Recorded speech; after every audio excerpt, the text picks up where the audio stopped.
তুমি এত কঠিন পরিশ্রম করছো, পরীক্ষা দুদিন আগে ভাবছো যে আমার সিলেকশন হবে কি হবে না, এটা রিভিশন করবো কি করবো না, ওই জায়গাটা পড়বো কি পড়বো না, বাবা আমাকে নিয়ে কি ভাবছে, আমার এই বছরটা না হলে কি হবে, পরের বছরটাই আমি যদি আবার ড্রপ নিই তাহলে বাবা কোথা থেকে টাকা জোগাড় করবে, আমি কিভাবে পড়াশোনা করব, বারবার ধরে বসেই আছি জীবন নিয়ে ভাবছো। তুমি একটা 17-18 বছরের ছেলে, কেউ বা 19-20 বছরে পৌঁছে গেছো, কেউ 20 পার করে দিয়েছো। আর দেখো ব্যাক বিহাইন্ডে কি চলছে, কোশ্চেন লিক। কোথায়? হোয়াটসঅ্যাপে কোশ্চেন ঘুরে বেড়াচ্ছে। কত আনন্দের বিষয় হয়ে গেল কোশ্চেন লিক।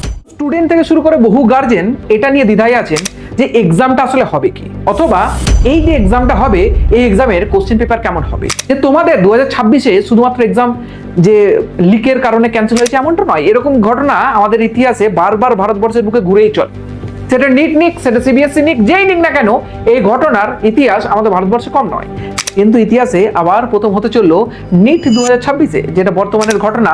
হোয়াটসঅ্যাপে নাকি গেজ পেপার বেরিয়েছে মুম্বাইয়ের নাসিক না আশেপাশের কোনো একটা জায়গা থেকে, প্রিন্টিং যে জায়গায় হয় নিটের কোশ্চেন, সেখান থেকে একজন সে কোশ্চেন পেপারটা লিক করে রাজস্থানের কোনো একজনকে, সেখান থেকে হরিয়ানা, হরিয়ানা হয়ে কেরালা, কেরালা হয়ে দিল্লি, দিল্লি হয়ে রাজস্থান, গোটা ভারতবর্ষের মোটামুটি কিছু কিছু জায়গায় যাদের টাকা ছিল, যারা ধনী ছিল, তাদের কাছে মোটামুটি পরীক্ষা হবার 48 ঘন্টা পর্যন্ত আগে কোশ্চেন পেপার পৌঁছে গিয়েছে। ইতিমধ্যেই তোমরা জেনে গেছো নিট পরীক্ষা ক্যান্সেল, অর্থাৎ রিনিট হতে চলেছে। বহু স্টুডেন্ট থেকে শুরু করে বহু গার্জেন এটা নিয়ে দ্বিধায় আছেন যে এক্সামটা আসলে হবে কি, অথবা এই যে এক্সামটা হবে এই এক্সামের কোশ্চেন পেপার কেমন হবে। নিট 2025-এ কোশ্চেন প্রচুর টাফ হয়েছিল, 26-এ তুলনামূলক তার থেকে একটুখানি হলেও ইজি হয়েছিল, অর্থাৎ মডারেট লেভেলের হয়েছিল, যেটা 2024-এর মতো নয়। তাহলে এবার কোশ্চেন পেপার কেমন হবে, অথবা যদি এক্সাম হয় তো হবে কবে, এই বিভিন্ন কোশ্চেনের অ্যান্সার নিয়ে আজকের আমি ভিডিওটা দেবো। তোমার যদি এই কোশ্চেনগুলো অ্যান্সারের প্রয়োজন পড়ে তুমি ভিডিওটা একটুখানি লম্বা দেখো। আমি প্রথমে একটুখানি ভারতবর্ষের বুকে নিট যে পরীক্ষা হয়, ন্যাশনাল এলিজিবিলিটি কাম এন্ট্রান্স টেস্ট, যার মাধ্যমে মানুষ ডাক্তার হয়, এই পরীক্ষাটার আমার ভারতবর্ষের বুকের ইতিহাসটা কেমন একটুখানি জেনে নেওয়ার চেষ্টা করব।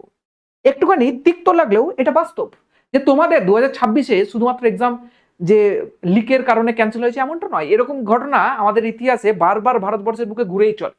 সেটা নিট নিক, সেটা সিবিএসসি নিক, যেই নিক না কেন, এই ঘটনার ইতিহাস আমাদের ভারতবর্ষে কম নয়। 3টে গ্রেটেস্ট ইতিহাস রয়েছে যেগুলো খুব রিমার্কেবল, যেগুলো খুব বেশি মানুষের মুখে হাইলাইটেড হয়েছিল। বাকি ঘটনা টুকটাক একটু আধটু আমি যেগুলো পরবর্তীতে বলবো সেগুলো অতটা মানে আমাদের গোটা ইন্ডিয়া ব্যাপী হাইলাইটেড হয়নি। হাইলাইটেড হয়েছিল ইন্ডিয়া ব্যাপী 2025 সালের যখন পিএমটি এক্সাম হতো, তখন নিট এক্সামের নাম ছিল না, তখন অল ইন্ডিয়া পিএমটি নাম ছিল, এআইপিএমটি। সেই ক্ষেত্রে 2015 সালে এক্সামের কোশ্চেন ফাঁস হয়েছিল। ফাঁস হওয়া তো বলা ভুল, এক্সাম রুম থেকে কোশ্চেনের অ্যান্সার কিছুজন বাইরে লিক করেছিল এবং তারা অ্যান্সার পাচ্ছিল কিসের মাধ্যমে? ব্লুটুথের মাধ্যমে। সেই সময় গভর্নমেন্ট ডিসিশন নেয় যে এক্সাম ক্যান্সেল করে আবার পরবর্তীতে এক্সাম নেব। কতদিন পর এক্সাম হয়েছিল সেগুলো নিয়ে বলছি। 2024 সালের ওয়ান অফ দ্য গ্রেটেস্ট এক্সামের মধ্যে ম্যানিপুলেশন হয়েছিল রেজাল্টের ক্ষেত্রে। কত স্টুডেন্ট 720-তে 720 পেয়েছিল, বহু স্টুডেন্টের নাম্বার ধরাও পড়ে যে এতজন কারসাজি করে, কিন্তু 2024-এ সুপ্রিম কোর্টের অর্ডার অনুযায়ী রিনিট হয়নি। কিন্তু ইতিহাসে আবার প্রথম হতে চললো নিট 2026-এ, যেটা বর্তমানের ঘটনা। হোয়াটসঅ্যাপে নাকি গেজ পেপার বেরিয়েছে। গেজ পেপার বেরোনো এইসব গল্প তোমরা বহু আগে থেকেই জানো। ডাইরেক্টলি কোশ্চেন পেপারটাই লিক হয়েছিল। যারা কোশ্চেন পেপার লিক করেছিল তাদেরকে বর্তমানে গ্রেপ্তার করেছে, তাদের জেরাই পাওয়া গেছে, পুরো কোশ্চেন পেপারই তাদের কাছ থেকে ছিল। মুম্বাইয়ের নাসিক না আশেপাশের কোনো একটা জায়গা থেকে, প্রিন্টিং যে জায়গায় হয় নিটের কোশ্চেন, সেখান থেকে একজন সে কোশ্চেন পেপারটা লিক করে রাজস্থানের কোনো একজনকে, সেখান থেকে হরিয়ানা, হরিয়ানা হয়ে কেরালা, কেরালা হয়ে দিল্লি, দিল্লি হয়ে রাজস্থান, গোটা ভারতবর্ষের মোটামুটি কিছু কিছু জায়গায় যাদের টাকা ছিল, যারা ধনী ছিল, তাদের কাছে মোটামুটি পরীক্ষা হবার 48 ঘন্টা পর্যন্ত আগে কোশ্চেন পেপার পৌঁছে গিয়েছে। এবার তার মধ্যে থেকে কিছুজন গেজ পেপার বানিয়ে বহুজনকে আবার ছড়িয়েছে। শুনেছি কোটার বুকে একজন গার্ডম্যান, কোটার মুখে একজন গার্ডম্যান, তিনি নাকি তার ছেলের কাছ থেকে ওইরকম কোশ্চেন পেপার পাওয়ার পর সেই হোস্টেলে যারা গার্লস ছিল তাদেরকে ছড়িয়ে দিয়েছে এবং সেখান থেকে কোশ্চেন পেপারটা আরো আউটস্প্রেড হয়। তারপরে একজন টিচারের কাছে যাই, তিনি একটুখানি তুলনামূলক হয়তো সৎ ছিলেন, তিনি সেটা নিয়ে কেস করেন। তাহলে বড় লোকেদের, যাদের বেশি অর্থ আছে, তাদের মানি লন্ডারিং, তাদের কোশ্চেন লন্ডারিং, তাদের কোশ্চেন লিক, এই নিয়ে ভুগতে হয় কাদেরকে? আমাদের মতো সাধারণ মানুষকে, আমাদের মতো যারা সাধারণ স্টুডেন্ট। তোমরা এই যে স্টেটে আছো, এরকম স্টেটে আমিও ছিলাম। আমি যখন কোভিডের সময় নিট পরীক্ষা দিয়েছিলাম 2020 সালে, কোভিড আসছে, এক্সাম ক্যান্সেল, কোভিড আসছে, এক্সাম পোস্টপন্ড, কি হবে কিছু বুঝতে পারি না। আমরা ভেবেছিলাম নিট হবে নাকি তারই গ্যারান্টি নেই, কিন্তু নিট পরীক্ষা হতেই হবে, হচ্ছে ক্যান্সেল, হচ্ছে ক্যান্সেল, ডেট ক্যান্সেল, শুধু পোস্টপন করে 4বার ডেট দিয়েছিল। তোমরা তো একবার সিরিয়াসলি এক্সাম দিলে তারপরে মেন্টাল স্টেট খারাপ হওয়া স্বাভাবিক ব্যাপার। আমাদের ভাবো মেন্টাল স্টেট তৈরিই করতে পারছি না কবে এক্সাম। 3রা মে এক্সাম হবার কথা, ক্যান্সেল হয়ে গিয়ে জুলাই হলো, জুলাই ক্যান্সেল হয়ে গিয়ে আগস্টে হলো, আগস্টে ক্যান্সেল হয়ে গিয়ে ফাইনালি সেপ্টেম্বরে 13 তারিখে এক্সাম হয়েছিল। ক্যান্সেল হচ্ছে, ক্যান্সেল হচ্ছে, এইভাবে করতে করতে করতে করতে আমাদের প্রিপারেশন ফেজটাও তোমরা এই মুহূর্তে যে অবস্থায় আছো সেরকমই ছিল। তাই আমি বলছিলাম যে আমার নিটের সময়ের কিছু অভিজ্ঞতা তোমাদের সঙ্গে শেয়ার করব। সেই সময় আমার মেন্টাল স্টেট কেমন ছিল, তোমাদের এখন যেমন আছে সেরকম। কিভাবে নিজেকে কন্ট্রোল করলাম, কিভাবে সেই বছরেই নিট ক্র্যাক করলাম। একটাই জিনিস ছিল, আমাকে তো পেতে হবে। গোটা চারপাশে কি চলছে, অনলাইনে কি চলছে, নানা জিনিসপত্রের উপর থেকে নজর হাটাও, পড়াশোনাতে স্ট্রিক্ট হয়ে যাও। কবে এক্সাম হতে পারে টেন্টেটিভ, একটুখানি ইতিহাসগুলো খুললে দেখলেই তোমরা সেটা ধারণা পেয়ে যাবে। ফিরে আসি নিট 2015। নিট তো নাম ছিল না, এআইপিএমটি নাম ছিল। সেই সময় জুন মাসের 15 তারিখ এক্সাম হয়েছিল 3 তারিখে, কিন্তু প্রায় 1 মাস পরে এক্সামটা ক্যান্সেল করে কে? Supreme court, honourable supreme court cancel করে। কেন? কারণ সেখানে খুঁজে পাওয়া যায় কি, যা ব্লুটুথ নিয়ে এক্সামে লোকজন ঢুকেছে এবং একটা ফ্রেশ ডেট তারপরে সুপ্রিম কোর্ট দেয়। তো মোটামুটি এক্সাম হয়েছিল মে মাসের 3 তারিখ, ক্যান্সেল হয়েছিল কবে? জুন। এটা তোমাদের ক্ষেত্রে হয়নি, কমসে কম 10 দিন পরে তোমাদেরকে বলে দেওয়া হয়েছে। একটা জিনিস ভালো, যে কোনো জিনিসে পজিটিভ জিনিস খুঁজতে একটা জিনিস ভালো। দেখো মে মাসে 3 তারিখে এক্সাম ক্যান্সেল হবার পর জুন মাসে 15 তারিখে এসে শুনছে যে এক্সাম ক্যান্সেল। এসে কি শুনছে? Exam cancel. প্রায় 1 মাস পড়াশোনা থেকে দূরে চলে যায় লোকজন। নিট দিলে কি হয় সে আমার অভিজ্ঞতা আছে, তোমাদেরও আছে। আমি যখন এক্সাম দিয়েছিলাম বইপত্র দূরে, এসে কোশ্চেন অ্যান্সার মিলিয়ে যখন দেখলাম সিলেকশন হয়ে যাচ্ছে, বইপত্র দূরে। তোমাদেরও বহুজনে সিলেকশন হয়ে যাবে যারা ভেবেছিলে, তাদেরই জেনারেলি বইপত্র দূরে। যাদের হয়নি তারা বরং বইয়ের সঙ্গে একটু হলেও অ্যাটাচ ছিল। তাহলে এই ক্ষেত্রে 1 মাস পরে আবার তাদেরকে বুকস নিয়ে বসতে হয়েছিল। তোমাদের ক্ষেত্রে সেইভাবে একটুখানি যদি পজিটিভলি ভাবো, 8 দিন পরে বুকস নিয়ে বসতে হচ্ছে। যাই পরিবেশ আসুক না কেন, একটুখানি পজিটিভলি ভাবো। আমি জানি তোমাদের পড়াশোনায় ব্রেক হয়েছে, আমি জানি তোমাদের প্রচুর ক্ষতি হয়েছে, কারণ সিমিলার জিনিস আমি নিজের ক্ষেত্রেও টেস্ট করেছি। এক্সাম হবে পোস্টপন্ড, এক্সাম হবে পোস্টপন্ড, 2020 সালের ঘটনা বলছি। তাহলে সেই সময় পজিটিভ ভেবেই এগিয়েছিলাম বলেই আজকে আমি ডাক্তার হয়েছি। তোমাকেও এই নেগেটিভ পরিস্থিতিতে ভাবতে হবে যে আমার জন্য কোনটা পজিটিভ। তোমার জন্য পজিটিভ ইম্প্যাক্ট যে তুমি 1 সপ্তাহের মধ্যে জানতে পেরে গেছো যে এক্সাম ক্যান্সেল। তুমি এখনো পড়াশোনা অতটাও ভুলোনি, রিভিশন করো, সঠিক স্ট্র্যাটেজি মেনটেন করো, আরামসে সিলেকশন পাবে। আজকে আমি ক্যামেরার এই পারে দাঁড়িয়ে নিজেকে ডাক্তার বলছি, 6 বছর পর তুমিও ক্যামেরার ওই পারে দাঁড়িয়ে নিজেকে ডাক্তার বলবে। সুতরাং পরিশ্রমটা পজিটিভ ভাবে করো। বহু মানুষ বহু নেগেটিভ কথা বলবে, তোমার একটাই কনসেন্ট্রেশন থাকবে পড়াশোনা। এইভাবে তাদেরকে কিন্তু নিট এক্সাম দিতে হয়েছিল, অর্থাৎ এএমপিএমটি দেওয়া হয়েছিল। এবার প্রশ্ন হবে যে কতদিন পর তাদের এক্সাম হয়েছিল। নিট 2015 সালে যখন এক্সাম ক্যান্সেল হলো, তাদের ক্ষেত্রে এক্সাম হয়েছিল কত সালে? 2015 সালে। কতদিন পর হয়েছিল? জুন মাসে জানার পর 1 মাস পর। কতদিন পর? 1 মাস, 4 সপ্তাহ পর। তাহলে মিনিমাম তোমাকে যদি জিজ্ঞাসা করা হয় যে 2026-এ তোমার কি মনে হচ্ছে, যদি আমাকে জিজ্ঞাসা করো, তাহলে আমি বলবো মিনিমাম 4 সপ্তাহ, 1 মাস টাইম লাগবে।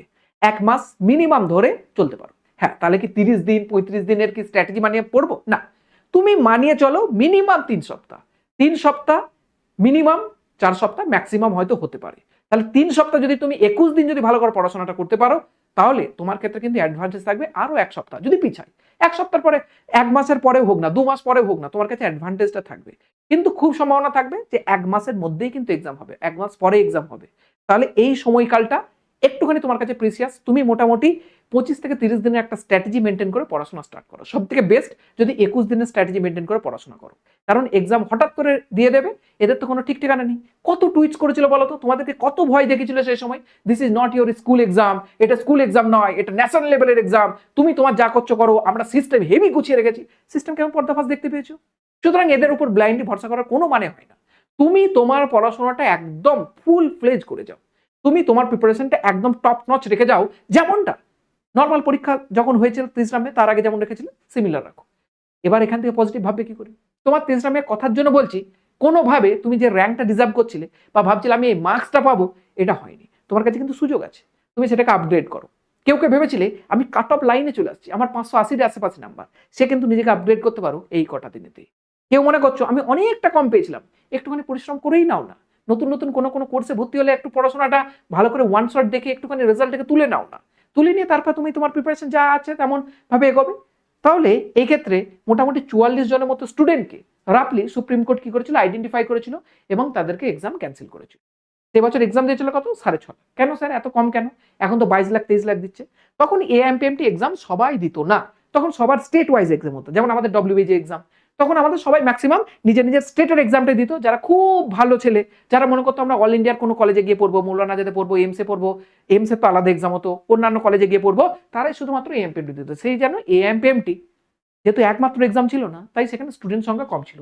6.5 লাখ স্টুডেন্ট, 6.5 লাখ স্টুডেন্ট রিঅ্যাপিয়ার করে কদিন পর, জাস্ট আফটার 4 উইকস, 4 সপ্তাহ পর মোটামুটি তারা এক্সামের জন্য কি করে, রিঅ্যাপিয়ার করে। সুতরাং মনে রাখবে যে এক্সামটা খুব সম্ভাবনা হতে পারে 3 থেকে 4 সপ্তাহ পরেই তোমাদের হবে। ঠিক পরবর্তী একটা ঘটনা চলে এলো 2024 সালের। এর মাঝখানে কি ঘটনা নেই? প্রত্যেক বছর আছে। আমি যখন কোটাতে কোচিং নিতাম তখনই শুনি যে বিহারে প্রত্যেক বছর কোশ্চেন লিক হয়, 50, 60, 70 লাখ টাকায় কোশ্চেন মোটামুটি পরীক্ষা হবার 32-30 ঘন্টা আগে, 48 ঘন্টা আগে কোশ্চেন পেপার পেয়ে যায়। এই চেনটা, র্যাকেটটা প্রত্যেক বছর থাকে। 2024-এ একটু মার্কেটিং লেভেল ভালো ছিল, এত স্টুডেন্ট পেয়েছে, ম্যানিপুলেশন হয়েছে, তোমরা সবাই জানো। 700, 18, 19 করে মার্কস পেয়েছে। কি ওর থিওরি ছিল? Grace mark. কোনো জায়গায় নাকি কারেন্ট চলে গিয়েছিল, তার পরিবর্তে যা ইচ্ছা তাকে নাম্বার দিয়েছে। এই ধরনের ইতিহাস আমাদের ভারতবর্ষের বুকে কম নেই। এখানে একজনই ভিকটিম হবে, তুমি, আমি, সাধারণ মানুষ। আমাদেরকে পিছলে দিয়ে চলে যাবে যাদের টাকা পয়সা আছে, নর্মাল জিনিস। তাদের টাকা পয়সা আছে, তাদের হাতে রুলস আছে, তাদের হাতে রেগুলেশন আছে, তাদের হাতে সব আছে। আমাদের কিচ্ছু যায় আসে না। তুমি একটা সাধারণ ছেলে, তুমি নিট 2026 দিয়েছিলে, 600-র উপর মার্কস পেয়েছিলে, খুব শান্তিতে ছিলে বাবা মাকে নিয়ে যে আমি একটা মধ্যবিত্ত পরিবারের ছেলে, আমি মেডিকেল কলেজ যাব, কিন্তু তোমার স্বপ্নটা চুরে ভেঙে গেল। কে জানে রিনিট 2026-এ তুমি আবার 600 পাবে। কম্পিটিটিভ এক্সাম, কাট থ্রু এক্সাম, কাট থ্রু কম্পিটিশন। বহু স্টুডেন্ট ভালো প্রিপারেশন নেয়, মধ্যবিত্ত পরিবারের ছেলেরাই, তাদের মধ্যে কম্পিটিশন হয়। তুমি যদি না পাও, কাজ কে দোষী এর জন্য? দোষী তো তারা না যারা এতদিন ধরে 10 লাখ, 20 লাখ, 30 লাখ দিয়ে কোশ্চেন পেপার কিনেছে। আমরা সাধারণ মানুষ, আমাদেরকে চেপে যাওয়াটাই বর্তমানে যুগের রুল হয়ে গেছে, এটা সোসাইটির একটা নর্মস হয়ে গেছে। 2024 সালে সেম ঘটনা। কি হলো? কি হলো? 67 জন ছেলে, এয়ার 1 720 পারফেক্ট, কোনোদিন পসিবল? 720 পাবে 67 জন, কোনোদিন পসিবল? কোশ্চেনের লেভেল কি? কোশ্চেনের লেভেল সহজ ছিল মানছি, 67 জন 720, কেটে কুটে কমে 50 জন আশেপাশে এয়ার 1 দাঁড়িয়েছিল, না 44 জন আই গেস। পাটনাতে কোশ্চেন পেপার লিকের বিহার পুলিশ একটা সোর্স খুঁজে পায়, 13 জনকে অ্যারেস্ট করে। কি হলো? সব প্রমাণ আছে, সব ঠিক আছে, সব আছে। সুপ্রিম কোর্ট কি রায় দিল? সুপ্রিম কোর্ট কি রায় দিল? কিছুই রায় দেয়নি। সুপ্রিম কোর্ট কি রায় দিল? না, অনলি 1563 নম্বরের যারা লোকালাইজ সেন্টারে ছিল, যাদেরকে গ্রেস মার্ক দেওয়া হয়েছিল বলে ভাবা হয়েছিল, তাদেরকে আবার রিটেস্ট দেওয়া হলো। বাকিরা কি হলো? ধাঁধলাবাজিতে চলে গেল। তাহলে 1563-র উপর দিয়ে পুরো যত লাখ লাখ স্টুডেন্ট ছিল যাদের নাম্বারের অবস্থা খারাপ, তারা সব কুরবান হয়ে গেল। কোশ্চেন সহজ, সব সহজ। 2024 সালে কাট অফ গেছিল 635, ওয়েস্ট বেঙ্গলের বুকে 34 না 35, ভাবা যায়? 634-35, মাঝখানে ধাঁধলাবাজি প্রচুর হয়েছে। আমরা সাধারণ মানুষ আবার এখানে পিছিয়ে গেলাম। এবার আছে ফাইনাল 2026-এর ছোট বিখ্যাত। তুমি এত কঠিন পরিশ্রম করছো, পরীক্ষা 2 দিন আগে ভাবছো যে আমার সিলেকশন হবে কি হবে না, এটা রিভিশন করবো কি করবো না, ওই জায়গাটা পড়বো কি পড়বো না, বাবা আমাকে নিয়ে কি ভাবছে, আমার এই বছরটা না হলে কি হবে, পরের বছরটাই আমি যদি আবার ড্রপ নিই তাহলে বাবা কোথা থেকে টাকা জোগাড় করবে, আমি কিভাবে পড়াশোনা করব, বারবার ধরে বসেই আছি, জীবন নিয়ে ভাবছো। তুমি একটা 17-18 বছরের ছেলে, কেউ বা 19-20 বছরে পৌঁছে গেছো, কেউ 20 পার করে দিয়েছো, আর দেখো ব্যাক বিহাইন্ডে কি চলছে, কোশ্চেন লিক। কোথায়? হোয়াটসঅ্যাপে কোশ্চেন ঘুরে বেড়াচ্ছে। কত আনন্দের বিষয়। হয়ে গেল কোশ্চেন লিক, হয়ে গেল এক্সাম ক্যান্সেলড। যাদের টাকা আছে তারা প্রাইভেট কলেজে ভর্তি হতে পারবে, তারা কোশ্চেনও কিনতে পারবে। চিন্তা তোমাকে করতে হবে, তুমি নর্মাল স্টুডেন্ট, এদিক ওদিক না ঘুরে পড়াশোনা করতে বসো। কোনো কিছু কাজ নেই, পড়াশোনা ছাড়া কোনো কাজ নেই। কোথা থেকে কোশ্চেন লিক, কি হয়েছে না হয়েছে কিচ্ছু জানি না। মধ্যবিত্ত পরিবারের ছেলে, ডাক্তার হওয়ার স্বপ্ন দেখো, মানুষকে সেবা করার স্বপ্ন দেখো, পরিশ্রমটা ডাক্তার হওয়ার পরেও করতে হয়, এখানেও করতে হয়। Times of India news, 23 lakh ছেলে পরীক্ষা দেবে আবার, কাদের জন্য? গুটি কয়েক কিছু মানুষের ভুলের জন্য। এটা পুরো র্যাকেট চলে, র্যাকেট, বুঝতে পারলে তো? টাকা পয়সা দিয়ে কোশ্চেন কেনে বেচা চলে এবং আমাদের মতো সাধারণ মানুষকে পিছে ফেলা চলে। কি হয়েছে এবার ঘটনা? 410 কোশ্চেনের নাকি একটা গেজ পেপার বানানো হয়েছে, যেটা লাস্টের দিকে সার্কুলেট হয়েছে। আসলে যারা মেন কালপ্রিট তারা বলছে পুরো কোশ্চেন পেপারটাই আমরা বিক্রি করেছি, কাউকে 28 লাখে, কাকে 10 লাখে, কাকে 15 লাখে, কাকে 30 লাখে, এইভাবে বিক্রি করছে। ধরা পড়েছে তারা। তো কত ঘন্টা আগে মোটামুটি হোয়াটসঅ্যাপে এই 410-এর কোশ্চেনটা সার্কুলেট হয়েছিল? 42 ঘন্টা আগে। দেখা গেছে যে এখান থেকে কোশ্চেন থেকে 180টার মধ্যে 90টা বায়োলজি নাকি মিলে গেছে, 45টা কেমিস্ট্রি নাকি মিলে গেছে, মোটামুটি 600 মার্কস ফুল ছাপা, কোনো চিন্তার বিষয় নেই। তাহলে লিকড হয়েছে কত? 600-720-র মধ্যে। তুমি যদি পেতে তোমারও সিলেকশন হয়ে যেত হয়তো। নিট পেপার লিক এক্সপ্লেন নিউজে প্রত্যেকদিন ভরে ভরে এসছে।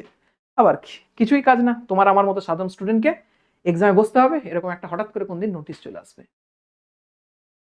মে 12 তারিখে এনটিএ বিন্দাস বলে দিল যে তোমার এক্সাম ক্যান্সেল, এটার রেসপন্সিবিলিটি কেউ নিল না, গভর্নমেন্ট অফ ইন্ডিয়া কেউ নিল না। অথচ এখানে বড় বড় অক্ষরে লেখা আছে, যদি নোটিশটা দেখো, যে এনটিএ গভর্নমেন্ট অফ ইন্ডিয়ার পারমিশন নিয়েই রিনিট কন্ডাক্ট করার সিদ্ধান্ত নিয়েছে। তাহলে গভর্নমেন্ট অফ ইন্ডিয়ার যখন পারমিশন নিয়ে তুমি রিনিট করাচ্ছ, গভর্নমেন্ট অফ ইন্ডিয়ার যারা মিনিস্টার আছে, এডুকেশন মিনিস্টার, তাদের তো জবাব দেওয়া উচিত এতগুলো স্টুডেন্টের ভবিষ্যৎ নিয়ে কেন খেলা হলো। কত স্টুডেন্ট তো নিট খারাপ হয়ে যাওয়ার পরেই মেন্টালি ব্রেকডাউনে ভোগে। আমি নিজে যখন হসপিটালে থাকি দেখেছি কত নিটের স্টুডেন্ট এসে ঘুমের ওষুধ নেয়। যাই হোক, আমার নিটের প্রিপারেশনে আমার নিজেরই মনে হতো যে একটা ঘুমের ওষুধ খেয়ে ঘুমাই, মেন্টালি জানে এত অ্যাংজাইটি ফিল হতো, এত ডিপ্রেসড ফিল হতো, মাঝে মাঝে মনে হতো আমি মনে হচ্ছে আর লড়াইটা পারবো না।